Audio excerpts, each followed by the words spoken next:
Estaba, estaba sí.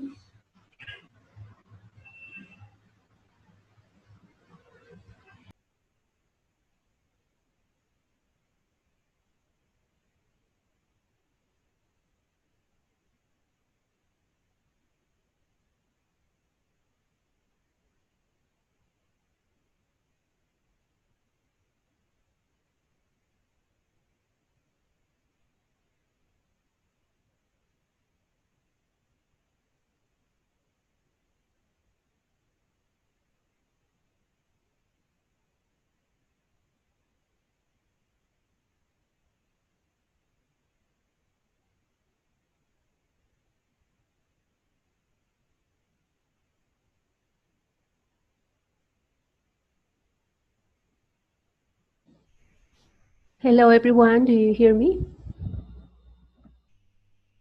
Yes, teacher. Clear. Yes, teacher. Hi, Perfect. Blanca. Okay, Loud and clear. great. Yes, teacher, good evening. Good evening. Okay, we are going to discuss tonight about the video, the 15-minute video about the ideas on education that Gina's had. And then we are going to talk about some of your lessons, some ideas on how to promote communication, and some ideas on how to elicit information. So we will start by talking about the video that you watched, the interview to Ginas about education. What do you remember about it?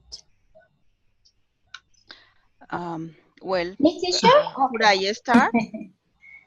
Yes, Blanca, please.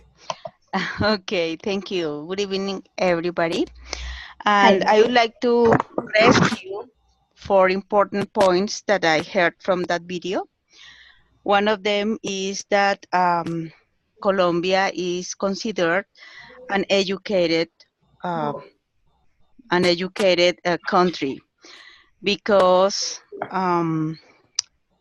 the education traditionally the education in Colombia is not given within a context. So the meaning is forget when we receive our education, and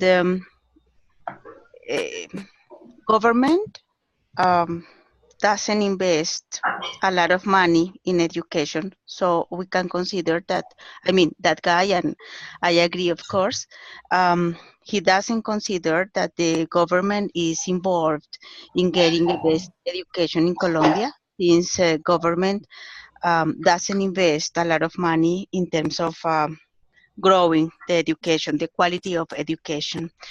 And as that guy is a neurologist, he also talked about how education in our children, to our children, is given to asking them to memorize the knowledge, which is not good because it's the best way to forget the knowledge very easy.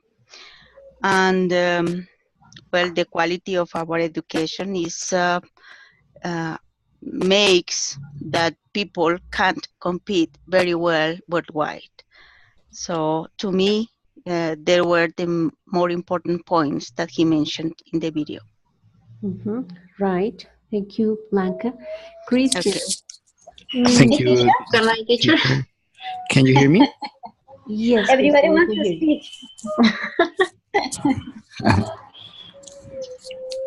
Can you hear me now? Yes, we can hear you. Okay, I have like three things to say about the video. I agree in some points of Dr. Ginas, but I disagree in one point.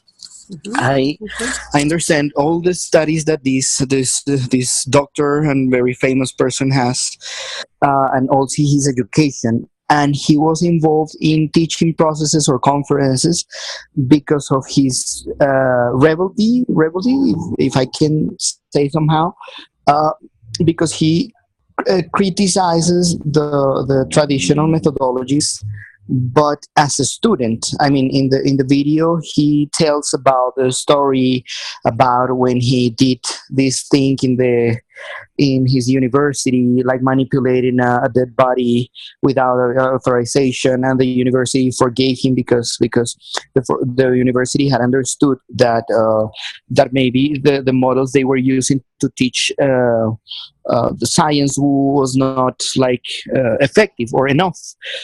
But um, he says something that I totally agree, that is like more remarkable for students when we teach within a context that's perfectly clear, that's like easy to understand.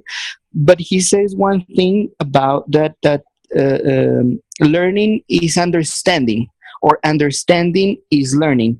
But I think this concept or this affirmation is very incomplete. And I'm going to take, for example, the recommendation that you teacher have given us about, like, when we teach English, the best way is trying to avoid giving explanations, to use this time to practice. So normally people understands both when we give them explanations, or when they realize or they discover by themselves, like knowledge in a meaningful context. But I have seen plenty of students understanding many topics either by explanations or by personal experiences, and they understand. But if they don't practice what they understood, they can easily forget. So that made me think that maybe Ginás is an excellent student. He has a very critic point of view about traditional education, but I'm not pretty secure about how his pedagogical fundamentals are based, because in my opinion, he minimizes all the problem of learning and education in that phrase that says understanding is learning. And actually that's not everything. I mean, understanding, I think, is one of the first steps, but to get what you understand and apply it in real life, you need to practice it. Otherwise it's very easy, or you can forget the content very easily. That's what I think. Okay, Christian. The sentence that you heard is followed by another word that he used, and learning is understanding and applying, he said. So he said it after in the same right Yeah, because away. I listened it twice, and because I thought it was a bit incomplete. Maybe I didn't pay attention, but I got like a bit stuck with that phrase because of my personal experience. I have seen that understanding is not everything. Mhm. If he says that applying the same knowledge that they understood, I think it complements what he was trying to say. Yes. So yes, that's what he finally said. Understanding, learning is understanding and applying, and he supports those ideas with his experience as student. But he has also studied the brain and the processes that take place when we learn. So he has his opinions are based on not only on his experience as student, but also his experience as a scientist, sorry, on the brain functioning and the way people learn. But what you said is totally right. So if we don't apply, we don't practice, we don't learn, and that's why we tend to forget. That's why if we were at high school and we learned, um, let's say, we learned by memory, we memorize information about chemistry or about physics, but we didn't apply it, then we forget. We forget all that information, and that's why he said that it's a waste of time, all the years we spent, because we didn't memorize or learned most of the things that we heard during the times that we were at school. Yes. Okay, Christian, thank you. Flor. Thank you, teacher. I might have a Okay. comment on that. Go ahead, Flor. Uh, Okay. Thank you very much. Okay, teacher. I like to speak about the first point or the at the beginning of the interview because Dr. Gina said something very, very important. When he answered the first question, what is the education that should be optimal? He mentioned that it's very, very important the education in context. I think that sometimes is we is this context lack in a specific topic, because I consider that first we have to contextualize the students. Not matter what is the topic to the referring class, that is very important. The idea that he said is the idea is not only inform the students any topic, but also give the students options to understand any situation. It's very important to understand, so as not to forget, because if you don't understand, you don't learn. So it's very necessary not only memorize, to use the memory all time, because we can learn, we can't learn like parrots. He said a specific example when he mentioned that sometimes for any students, the most important thing is to pass any course, not matter if they understand or not, or learn any topic. So that is a big problem, because when this situation occurs, the society will have ignorant adults. That is the problem. For this reason, he mentioned that Colombia in this moment has a big risk in education, because we don't have like a nation, we don't have enough tools to defend any situation, because we don't have a good education. The only reason, not only for him but also for me, and I know that for many people more, the reason is that we don't give education in a specific context. I only like to refer that topic, teacher. Thank you. Okay, thank you, Flor. Giancarlo? Oh, yes. With regard to what Christian was mentioning, I think that Dr. Ginás, when he said understand, I think he was talking to something in it that goes or that sets in a deeper way of mere knowing something. I think when he was speaking, he was referring to the fact that when you understand something, you actually create a connection with the meaning of what you're supposed to learn, not with the information. So it's like some sort of identification of the concepts, not in order to know how to provide another definition, but to know how to use the concept in order to like reorganize or redo things with that information. That's why he was criticizing a lot the way we do education here. He was reminding the days when he was in college and when he was school, because it was all about like giving information to students with no context. Uh, One thing when I watch the video, I try not to take it too literal because, well, this guy he uh, he started his PhD in an English-speaking country, and he has the MD, well, the PhD from he's been studying the brain for over 50 years, so he's not an educator. Even though he works for the New York University School of Medicine, I mean, he's not really trying to get to the educational or pedagogical viewpoint of the situation of the learning here. But what he's trying to say is that, in fact, we need to go into provoking in our students deeper ways of thinking into abstract concepts so that we can know how the world functions and create things. So I do really believe that the message that he's trying to say is that if we do not provide our students a context, like when he was at the amphitheater for the Javeriana school, when he went with his friends in there in order to understand with the context of the muscles for the bones, so they can know the place of each one, is pretty much what we have to do in our education. Not give our students a whole bunch of information.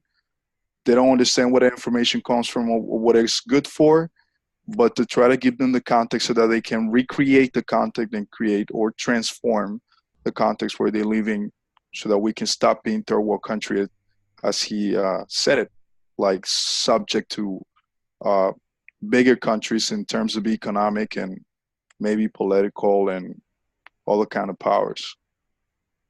Mhm. Great.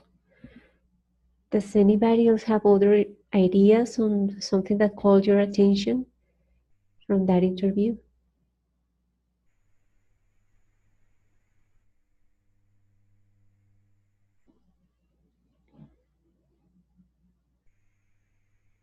The issue of context is applied to anything that is taught, and that's why we are discussing it here. How, for example, Blanca, Flor, both of you use a context when you video record the first lesson. Could you like share with us what you did, like the topic that you chose for the lesson, for the lesson that you video recorded, and the way you contextualize the lesson? This, I mean, the material that you use. What did you use to have students understand what the topic or the lesson was about? Well, I remember that I made a lesson plan regarding healthy, uh, about food habits, because I think that is the best context for teenagers. I have teenagers as students, and they are women, and they are very interested in taking care of their bodies and their health. And I think this is a real context. This is important context for our days, and this is one context also who that is taken into consideration worldwide. And well, I decided to work that topic, and it was success among my students. They were very interested, and they were very um, active in developing the activities. Well, I used some flashcards about bad eating habits versus good habits, and I asked them um, to describe those charts, and also uh, to tell the class about how they use those habits, bad or good, them or good. And they told me that some of them, some days they use bad habits, but other days they are conscious that they need to take care of their health, so they use good habits. And well, I used also podcasts regarding how to order meals in a restaurant. Um, Students asking for those meals in a restaurant. And well, I also prepare some activities regarding um, how how their activities day by day in their homes and their schools, um, um, regarding the foods that they are having, how they feel about them, how they have in their mind um, when they are, I mean, when they go to have lunch, what they have in their minds. And they provided me with a big speech about taking care of meals.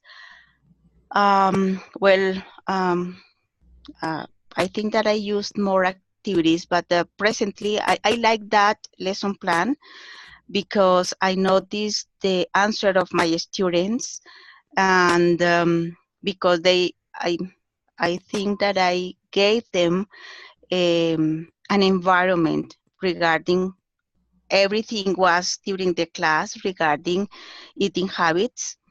And well, I think that my students felt very, very good working on that topic. And I decided also to use the same topic in the other class that we are preparing right now to build a web page. So I use that lesson plan to do that, because I think that teachers could take advantage of that success in the class. Okay, thank you, Blanca. Something important is that you chose the topic without paying attention on the grammar that you needed or that you wanted to have students study. So you didn't, the first thing that you thought was the topic that could be interesting for your students. And then you found out some visuals that help you to elicit information from your students about that. It is also important to mention that your students are not beginners. They are pre-intermediate. However, when they were speaking, they made lots of mistakes. And during the first part of the lesson, you didn't focus on having them correct their mistakes, but you wanted them to talk and say what they say their opinions about healthy food habits. And that's why the class was communicative, because the focus of the lesson was to elicit information from the students and later on to correct the students' mistakes or focus on grammar issues. You didn't say, well, we are going to study today present simple and this is the structure or this is the vocabulary to talk about daily routines or something like that. But you focus on something interesting for them that they could say something about it, and you elicited information from them using visuals, using readings, using podcasts. And again, that's why the class was communicative. Yes.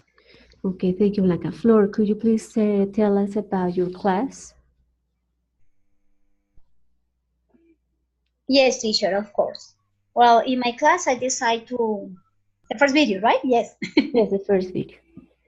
I decided to try with my students the global warming, that is the contest, because I wanted to develop with them the topic will, they use the will with predictions. I like it to give them a virtual tool in order to have more animate or motivate the class. So I asked them to create an infographic in which they have the opportunity to write their predictions about the futures if the global warming continues on the earth. I know that about your feedback, teacher, I had one mistake because maybe I said the students that use only affirmative sentences. But teacher, I did that because for my first lesson plan, your feedback, your recommendation was that because of we decide to write predictions, it was better that use affirmative sentences. For that reason, I did that. But in this moment, I know that it could be better to use different sentences, not only affirmative, but also interrogative, because the students could be free to use any kind of sentence. At the first part of the class, the word up was a previous a review of previous knowledge, and I don't remember, but I did a little exercise about the grammar of how you to use this topic will. And at the beginning, the base, the method was PPP because we create a little project into the classroom. And at the end of the class, they had the opportunity to show their infographic. It was a group work, and they had the opportunity to explain and to share their predictions about the future using the auxiliary wheel. And I don't know, maybe because it was a little nervous, I made a little mistake about the use of the verb agree, because the correct pronunciation is do you agree, and it was a big mistake. Are you agree? Terrible, sorry. But my students, at the end of the class, I asked them, how do you feel in class? And they are answered, okay. They felt okay in class. They have the opportunity to learn how to use will with predictions, but in a specific context. And that's all, teacher. That was my experience for my first video. Okay. Thanks for your feedback. Thank you, Flor. So again, so as we are discussing tonight, how to give a context, how to create a context for the lessons. In Flor's case, her students are pre-intermediate, and what she used was a video to have students listen and watch some images related to global warming and to elicit from students the information they previously had about it. And then she went through a series of exercises, and in those exercises she focused also on grammar.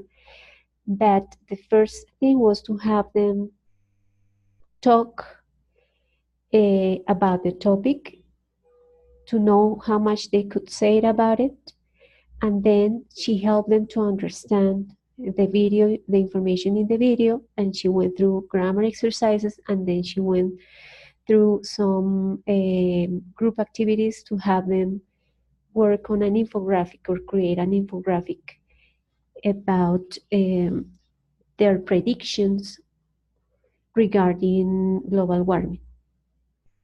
So again, there was a context in that class, and it doesn't mean that the students cannot study a little bit of grammar, but the class doesn't start with a list of vocabulary that they will use later on short sentences, but the class starts with a topic of interest that we can also link later with a specific grammar structure. Okay, Sharon, what do you want to share with us? Okay, for my lesson plan, I decided to work on the past simple tense, but related with vacations, because we already start this new scholar year. So one of the things that I like to do with my students is to make sharing activities. So as an engagement part, I decided to speak with them or share my experience, and also what I did on my vacation. So they just felt motivated about sharing what they do, because some of them travel to another country or just stay here in Cali and so on. So the first step in the class was that, making a sharing activity. Then they have to make a reading production in which they use the simple, the past simple tense. And also because these groups are the bilingual one for the school, so I decided to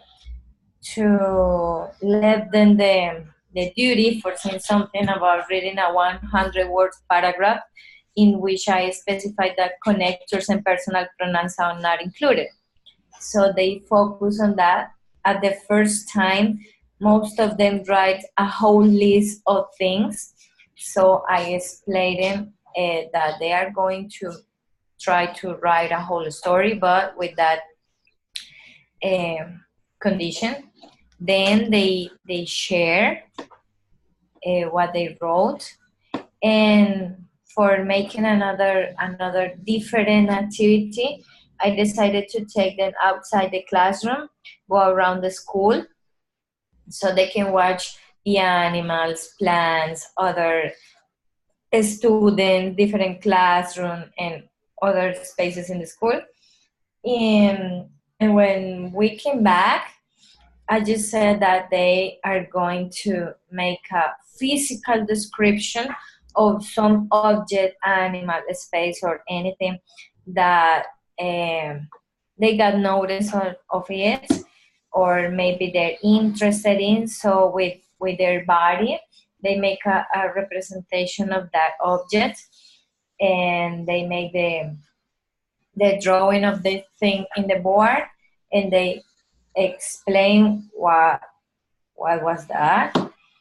And at the end, we make a production in which they express how they feel about the class, because that was our first class, but they have to use the uh, simple present tense, past tense, and I think they like that that experience, because I was making a checking activity also in order to see what level of English They had.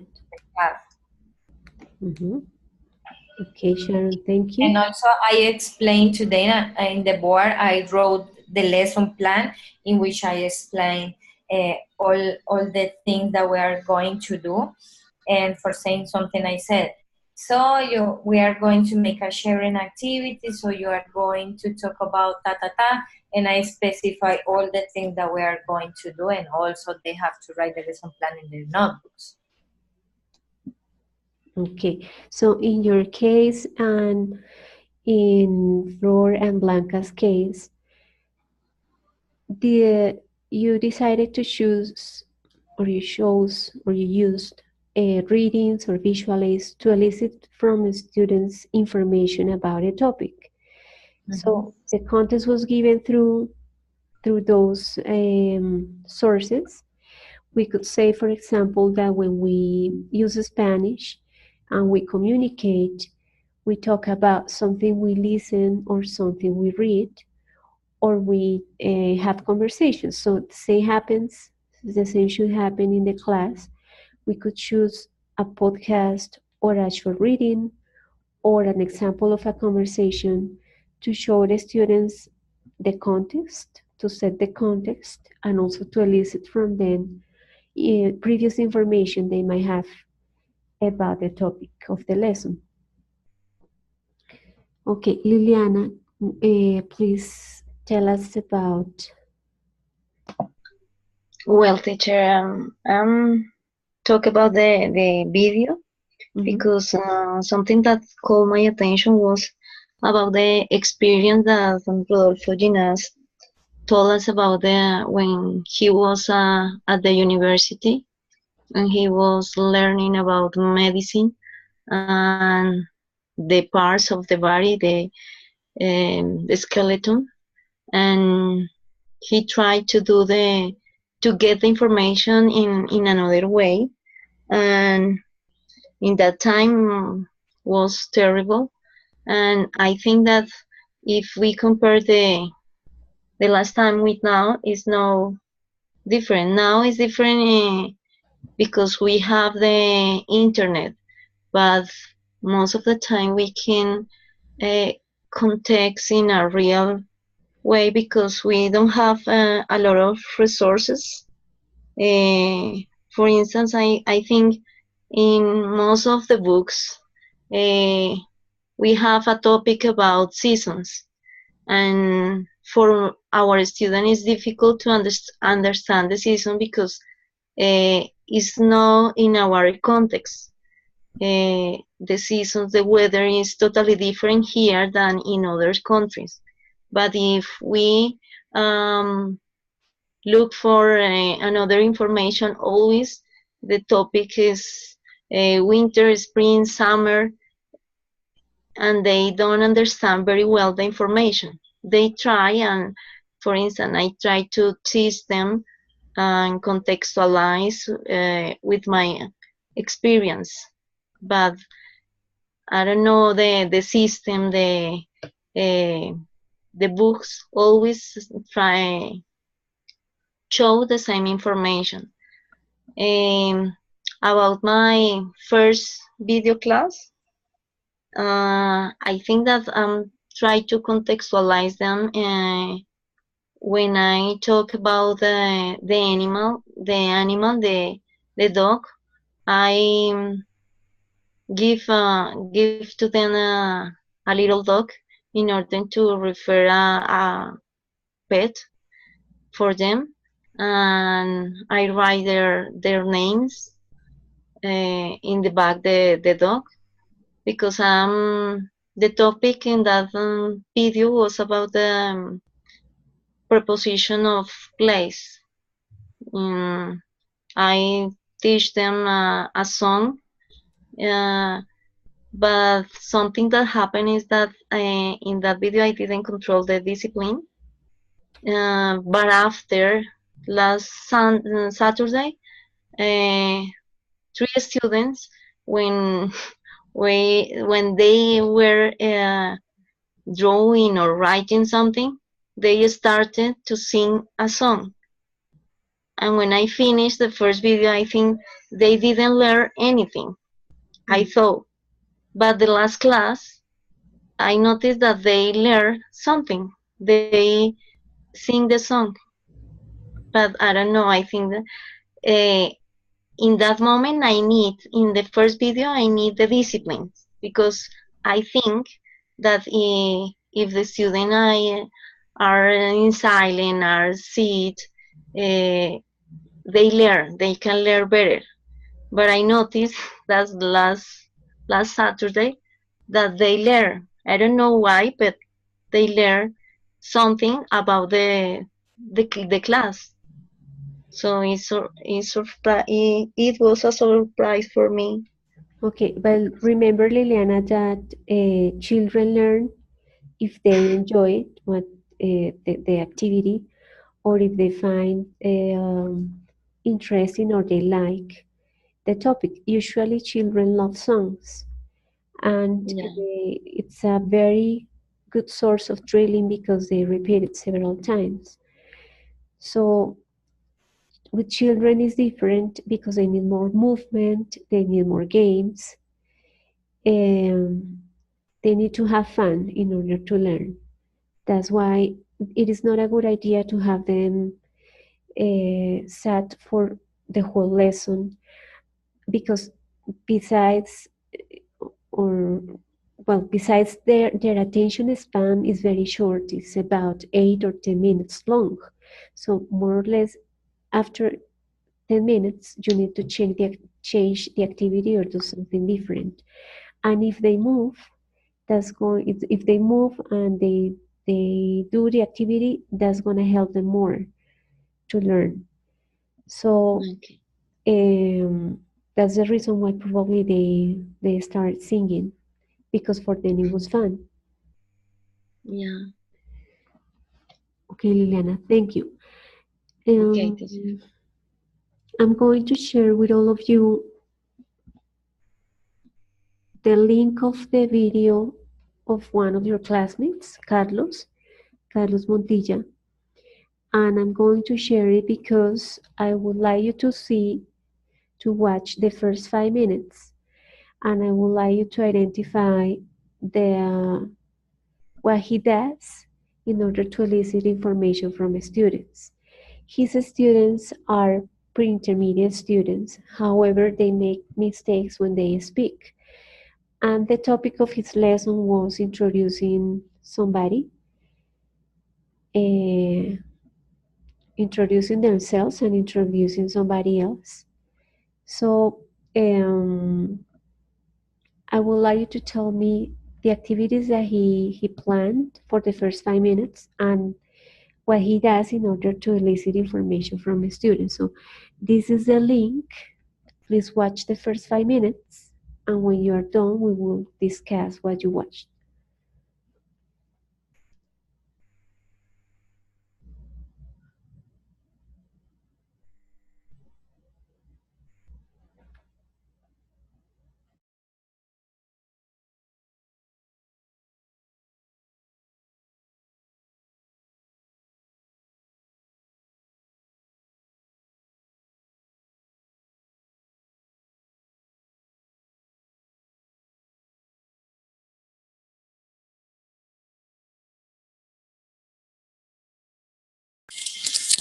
Hey guys, are you there? I lost you.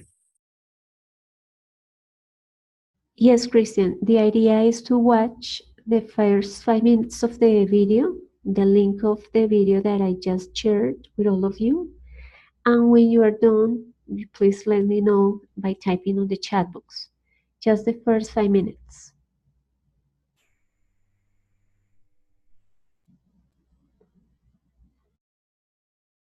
Okay, teacher.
Okay, ready, teacher. The first 5 minutes.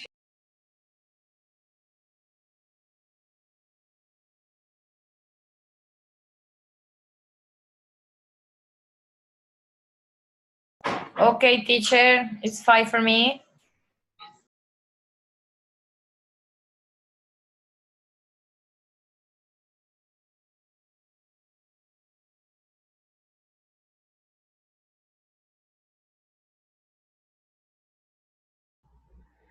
Great. So I would like those of you who have not participated yet, please tell me what you watched.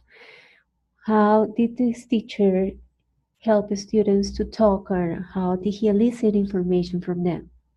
What did he do? Me, teacher. Francisco. Hello, teacher.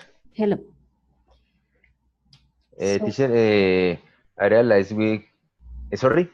yes, please tell us what you watched. Okay. I realized that Carlos involved the students in a comfortable environment. So they gave confidence about the students. But I think in this class it's easier because it's a personalized class, only two students. So it's so easy to manage the environment and the for like the behavior of the students. But in my case, I can't do that because in the recordings, the group I was working in the recordings, I have 30 students. So Okay. I can't give a personalized class because I have to make groups in order to they share the information. So it's so different, Sure, I think. it's different. I agree. So something that makes easier the lesson is the number of students. Other thing that makes easier the lesson is the level of the students. So Yes, in teacher. Carlos' class, these students are pre-intermediate, and Yes, and he has only two students, so that makes it different from having beginners and 30 students in a class. What yes. else? For What else instance, do you teacher. In my class, as you said, I have beginners, teenagers beginners, but almost someone is starting speaking. But sometimes with the rest of them, I need to use Spanish in many spaces because they come from poor families, and obviously they don't have the knowledge about English. And the institution about TBL, the institution asked me to focus in grammar. They check the notebooks of the students and they check the grammar. So in the classes, I use the PDL or PPP. The last the field recording, I wanted to use TBL and resulted in PPP. Sorry, but the goal is they can practice and get confidence in their speaking. Okay, there I want to tell you something. I have a comment about what you just said.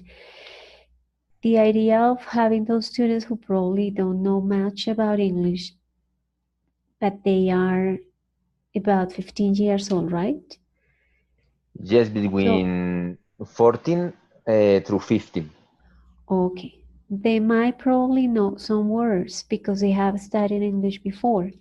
So that's the information that you need to elicit from them. And actually, you use a video uh, to set the context and to elicit the information. And I remember that you asked some questions about a video, and students, you play the video with the subtitles on, with the captions on, Yes. and the students were able to infer some information from the video. I remember that. So that's setting the context. You are telling the students, hey, watch this video about people talking about their last vacations or past experiences. And now please let me know what you understood. that is set in the context because you are showing them an example of how people really talk in a conversation in the case of your lesson. Yes, teacher. Of course, if they are beginners, we are not going to expect them produce long sentences about what they have understood, or maybe we can expect them use Spanish to tell us what their references or their guesses, and that is good. That is okay because they are beginners. But Okay, teacher. we should not forget to set the context. If they don't understand how they are going to use the vocabulary, the grammar that they will study during the lesson, that's going to be is not going to be meaningful for them. It's just a list of words and it's just information about structures. But then they won't identify in which situations they could probably use it on, or how, what are the words that they could probably listen to in those cases. That's why setting the context is very important. Okay, teacher. Thank you. Okay, Teacher, I would Andres, like to talk about the video. please. Okay, what I seen from the beginning of the class, Carlos was trying to assess the student's level. He tried to get some personal information, starting from the basic things, and then he was trying to get from them different structures, such as he was asking them about their likes. For me, that is uh, what you do in a class when you don't know the English level of the students.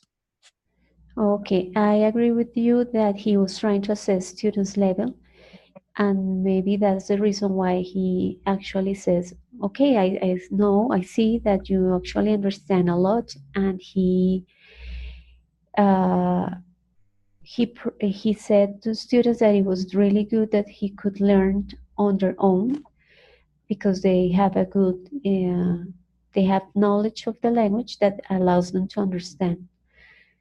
So he was actually, I think I agree that he was actually trying to assess students' level to find out what was their level, and he For me, should. he was using TTT, but that is pretty difficult because it's like you don't have any class plan, but you have to test first what they know and then you have to teach. That is pretty difficult for me. Well, he had a plan. Well, he lesson planned that video, the video that he recorded, that lesson that he video recorded. Uh, but he didn't know the students' level, so he planned a lesson for beginners, and Okay. he followed some stages to find out students' knowledge. And well, you will see later for homework, you will watch the rest of the video so you can see like the stages that he followed to have students get the objective that was to introduce someone else and introduce themselves. Okay, that happened to me with my group right now, because the video that I recorded was my first class, and for me it's very challenging to teach to beginners, because like my colleague said, for me it's better when the students can share in groups or in pairs, but for beginners it's very difficult they share in pairs or in groups. So you told me that I didn't correct them, but sometimes it was my first class, I didn't want to correct them. I wanted to create a good environment for them, and at the end of the class I can correct mistakes, maybe teaching them some structures, but my goal for my class wasn't grammar structures or anything related. For me the class was just building a good rapport in the class and to know the students competences. And in with beginners is I think it's better to give them time to feel confident, and then you can teach them the structures uh, and correct them in different ways. Yes, with beginners, as you mentioned, it is not a good idea to correct all their mistakes, some of them, but the idea tonight is to have some examples on how to contextualize the language. So with this video, you see that he asks questions, right? But well, let's ask your classmates and then I'll give my conclusions. Christian, Okay. what do you want to say? Oh yes, teacher. There are very like remarkable points in Carlos' class. As you guys said, he created a very like low anxiety environment, which helped the students to feel more comfortable about talking to themselves, even if they knew that they didn't have the proper words. I mean, they knew that they were making mistakes, but they were okay. I mean, their purpose was not talking perfect English, but communicating, which is amazing. And that was like the context provided by the teacher. The first 5 minutes, I mean, Carlos is assessing, but is also giving them input. Is a very unconscious input because he doesn't say what he wants to do at the end, that is get the students to produce the same questions, but just starts by asking them natural and very personal questions about their names, their likes, and there is something really interesting that Carlos does, that is following up questions. For example, he asked one of his students, what's your job? The student says, I'm looking for a job. Then Carlos asked, what do you do in your free time? The student said, I like listening to music, or I like to listen to music. I don't remember. And he asked, what type of music? So he continues on, or he did follow up questions, which showed a lot of interest from the teacher in the students' answers. That I, from my point of view, that creates a great environment for the students to be relaxed and produce more naturally. It doesn't matter that they are making some mistakes. So I think it's great. Uh, uh, I saw elicitation in terms of that the teacher, I mean Carlos, asked them punctual questions, and the students gave short answers. What's your job? Salesman. What's your job? Um, I mean, Carlos didn't encourage the students to give to provide complete answers, but it's perfectly okay because the purpose was not that. The purpose was getting the students to get familiarized with the questions and the conversation. So he created, or more than creating a context, he located the students in a very natural conversation, as when they are introducing themselves to a new group or in a new class, not necessarily of English. It would be very interesting continuing watching the video, because with this input that he gave, we could expect that the students are able to produce the questions among them. So I think it's very like a very wordless, and no wordless, but a really valuable introduction to the class, because he provides the input in a very relaxed environment. Okay, Christian. But actually, the context was the same situation that he was dealing with, because the topic of the lesson was introducing yourself and introduce others. And since it was the first class he had with these students, Yes. actually, that's why it is very natural. The same situation that is having is the same context for the lesson. The students didn't know each other. They didn't know much about themselves or about the teacher. So uh, Carlos was trying to assess students' knowledge, but also the same situation was the context for the rest of the lesson or the other activities in which students learn, actually other questions that could be asked. in that Yes. specific situation. Yes, more than, I mean, it was a good context creation. Um, I mean, for me, the clues for eliciting is very difficult to elicit things from the students when they haven't had any input before. So what we need to make sure is that the student had had like an exposure to the target language before elicit. Once we know that the students had like certain exposure to that target language, it's very important for us as teachers to know a little bit about the students. So when we provide a context creation, the context is related to their own lives or their own experiences. When we create a context that is related to their own experiences, maybe it's going to be more meaningful for them and easier for them to talk. The other part of eliciting that I recommend, according to my experience, is that it should be short and simple.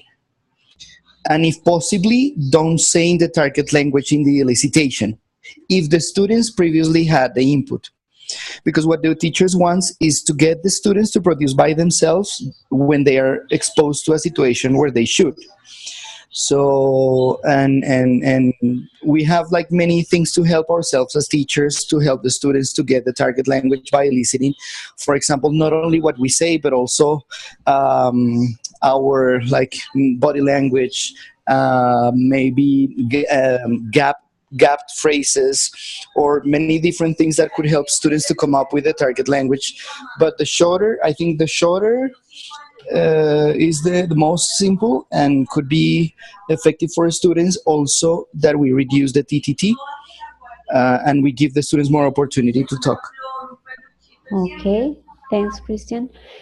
So, as you said, we can elicit information from students about their previous experiences or their personal life, or we can have, as Blanca and Flor Delis share with us tonight, we can have visual aids or we can have videos to start with that source and then to have students talk about it, or as Carlos did, was to get from students information about themselves or their lives. Mm-hmm. Good. So Liliana wrote, I think teacher could start the class with some examples about introduction information. The students didn't have enough resources in order to make new questions. Well, in this lesson, as we mentioned, uh, it was easier for the students because they are not beginners. I think they are probably pre-intermediate students that probably have performed better in a written way than in an oral way. Uh, as they mentioned, they have learned on their own. They have studied using different sources like books and videos and lyrics, but they have studied on their own, so they are not beginners. In that sense, that's easier to elicit information from them. But again, it doesn't mean that if we have a group of beginners, we cannot ask what probably they infer from a reading or a listening or a video, or what they can tell us about their lives. Because even if we have beginners, usually they have studied, if they are not children, they have studied some years English during their school period, so they might probably have some words to say or some short sentences to produce, or even they can use Spanish if they are truly beginners. They can use Spanish to tell us their inferences. Okay, so who else? Sandra wrote, in the video we can observe or identify some important elements such as recognizing students, listening to students, the proximity, using the voice that are important in the development of the class. Very good, Sandra. So those are important aspects to have in mind. So listen to students, have a good rapport with them, the tone of voice that is used, the type of questions that are asked. Carlos is shows interest towards the students' answers and keeps the conversation going by asking follow-up questions based on what the students say. So it's a conversation that he keeps and that at the same time helps him to assess students' level. Okay, what else did you observe in that video?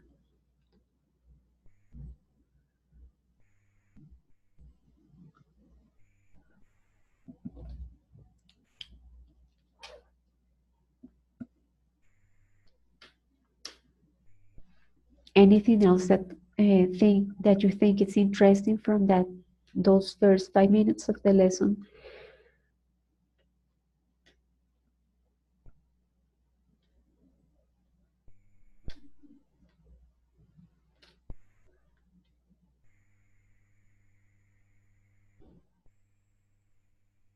Arley wrote, the rapport with students made students feel comfortable and were more accessible to the knowledge. Exactly, he has a good rapport. And Lina wrote, he corrected them with kindness. This made this not to feel scared about speaking. Good.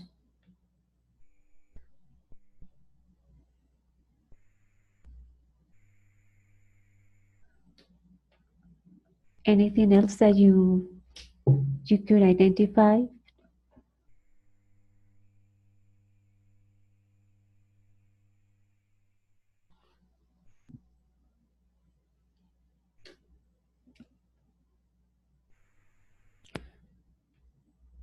He has a good rapport with them. Exactly. Okay, I'm going to share with you the other links of Carlos' class, so you can watch them for homework, and you can see like the sequence he followed and other exercises he used during the lesson.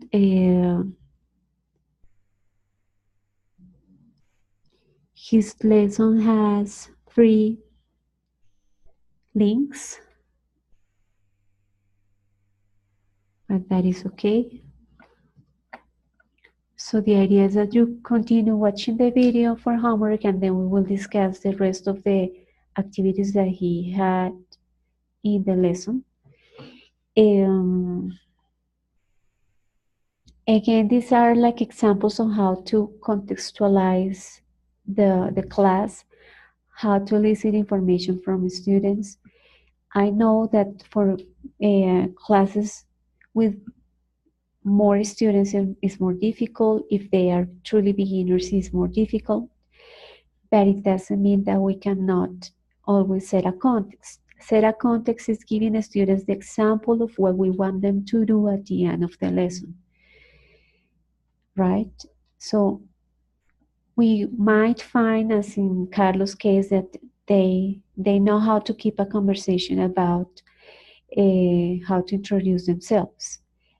Or we might find that students have some knowledge of some words, but they lack of other information. So that's why we continue the lesson till we get them to be able to do something similar to what we present at the beginning of the lesson. That's why that's very important. Do you guys have comments about these questions?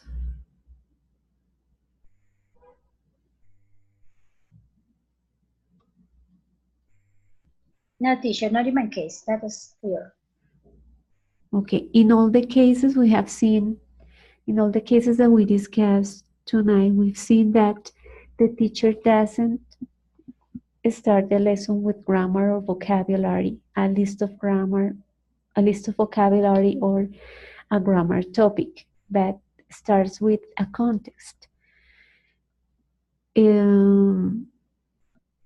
So one suggestion when planning the lesson is to think about a topic of interest before thinking about a grammar topic to develop.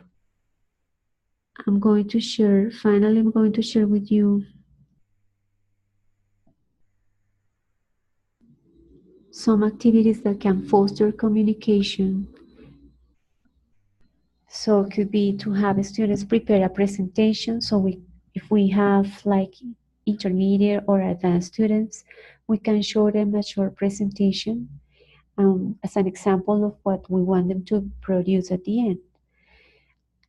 Interview a classmate about a specific topic can also be an example of what they are expected to do at the end. Watch a video and give their opinions about it could be a way to contextualize. So that's, for instance, what Flor did. Students watch a video about global warming, very short, 5 minutes, and they gave their opinions about it. We can start the lesson with a conversation. So the students have to do something similar and role play it at the end.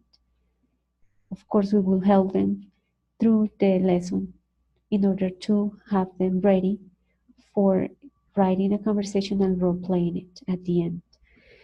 Exchange information and opinions about something read or heard. Write paragraphs about a topic and share it with the class. Assess the value of opinions or texts, etc. So those are like some ideas on how to foster communication. You might come up with many others, interesting ones. And again, think about a good topic of interest for students to plan the lesson before thinking about a grammar topic for a class.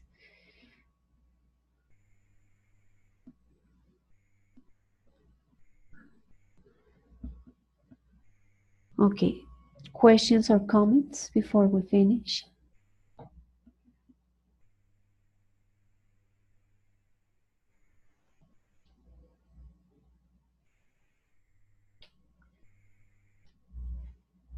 All right, if students know how they can use what we are going to teach them, so there are more chances that they learn.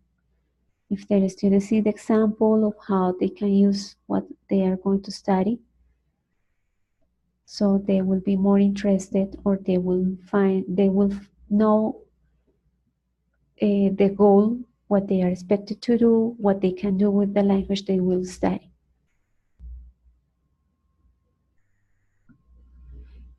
Okay, Liliana wrote that probably is because they are intermediate students that it is not necessary to start with grammar and vocabulary. Of course, if they are beginners, they will need more help from us to understand the example. But again, it doesn't mean that we cannot give the example at the beginning, because people can infer from watching movements of the body language of a video, or because after reading a short paragraph, children might have information about some words they found in the reading. So they can infer if they have a short reading about domestic animals. Let's say we are working with primary school students and we have a very short reading about domestic animal. Chances are that they know the meaning of some words from the reading. For example, the meaning of cat and dog or bird. So they will make connections of the words they already know with the possible information, the possible meaning of the whole reading. So if they are beginners, they will have more knowledge, and what we expect from them when we elicit is less information than the one that we will expect from intermediate, pre-intermediate, or advanced students.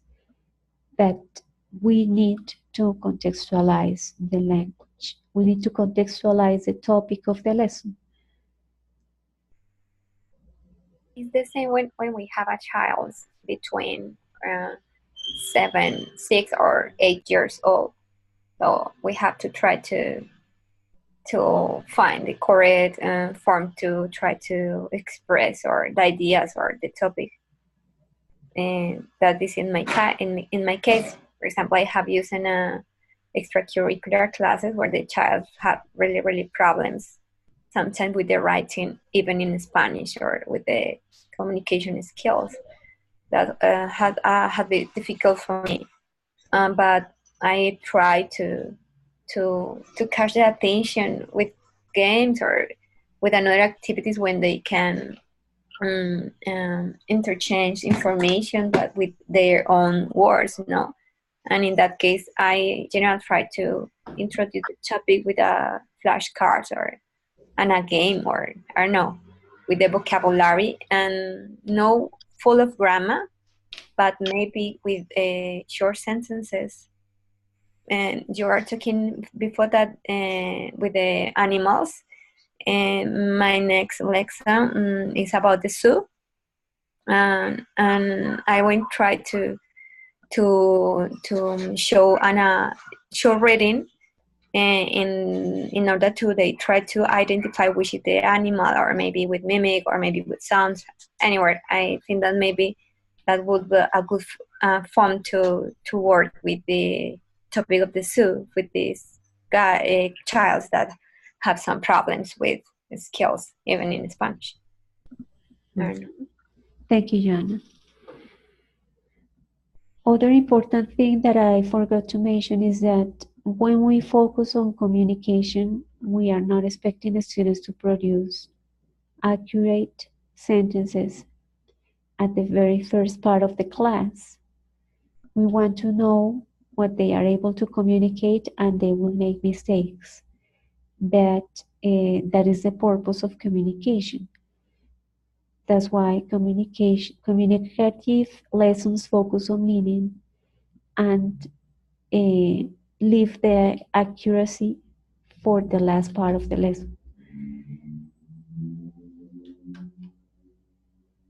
If we are afraid of listening mistakes from the students, or we don't have students to produce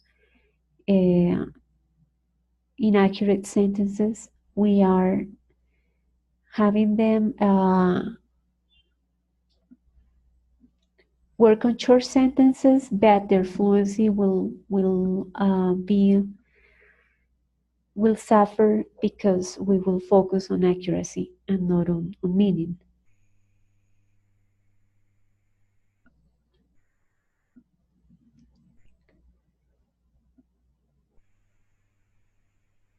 Comments about it, questions?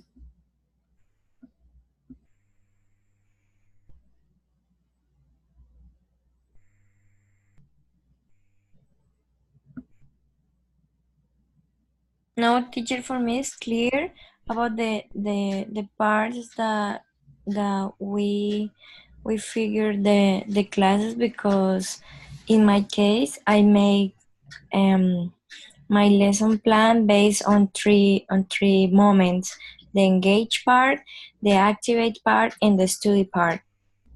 And I use this kind of planning in my work, in my classes. So for me it works a lot, because I activate my students and I engage the topic by sharing, like I say, and getting a social environment related with the context, and moving the chairs and all that thing, make them move, is a good way to activate the students, and also to improve the participation of them.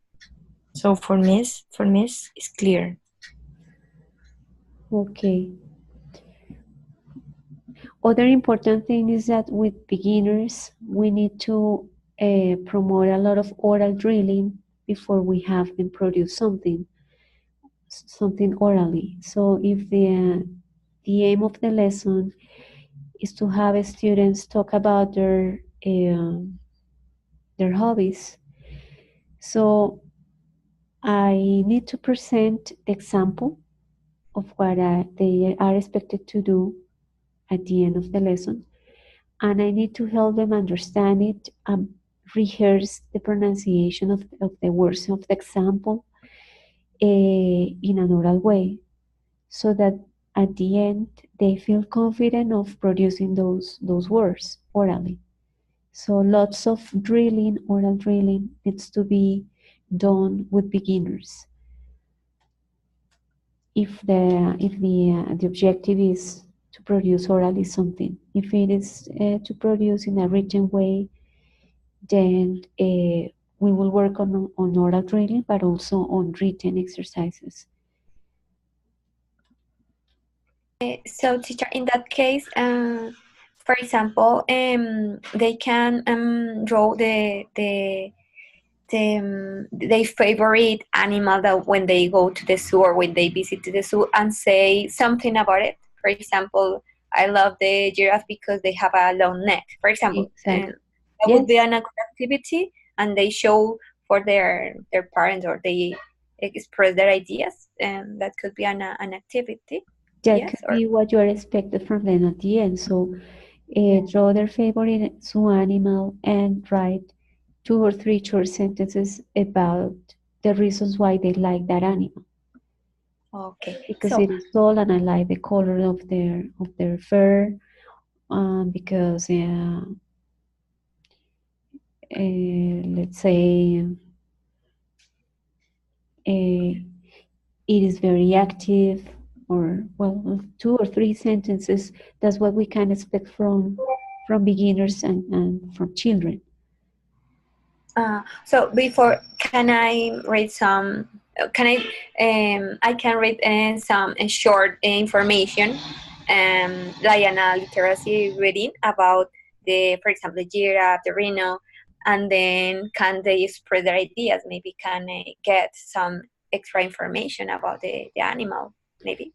Yes, that would be great if you can elicit from them more information about those animals. They will for sure use Spanish, but if you give instructions in English and you give examples in English, so you are helping them to understand, and they will develop other skills, although they will give their opinions in Spanish because they are children and they are beginners. Okay. Okay, teacher. I'll try to improve my class in this time. Okay, thank you very much. Okay, Joanna.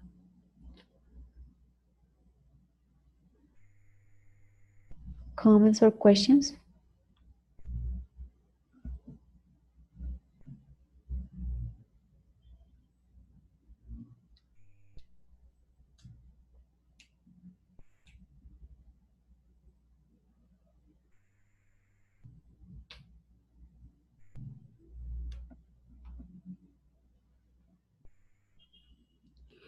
Okay, so please watch the rest of Carlos' class for next week, and let me know if you have any questions.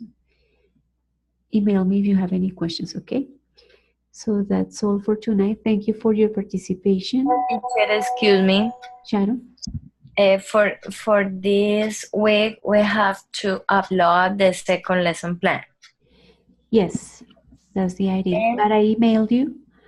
Yes. Emailed you about your feedback. So Yeah, you're going to send me on Friday. But I'm taking advantage of time in the school, so I already finished the lesson plan in order to start doing the next video recording. So for the following week, we have to send the second video recording, or we are going to have again 2 weeks? No, there will be, let me check. But it won't be for next week because I need to check the lesson plans to give you feedback before you video record the lesson. Okay. So we have to wait for that feedback about the second lesson plan, and then we are going to make the second video. Exactly. Okay. Okay. Yeah.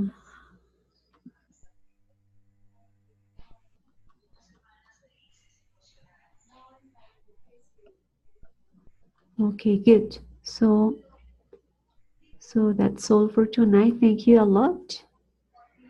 Thank you, teacher. And have a good Thank night. you, teacher. You Good night, too. everyone. Bye bye, guys. Bye. Have a good night. Thank you. Bye, everybody.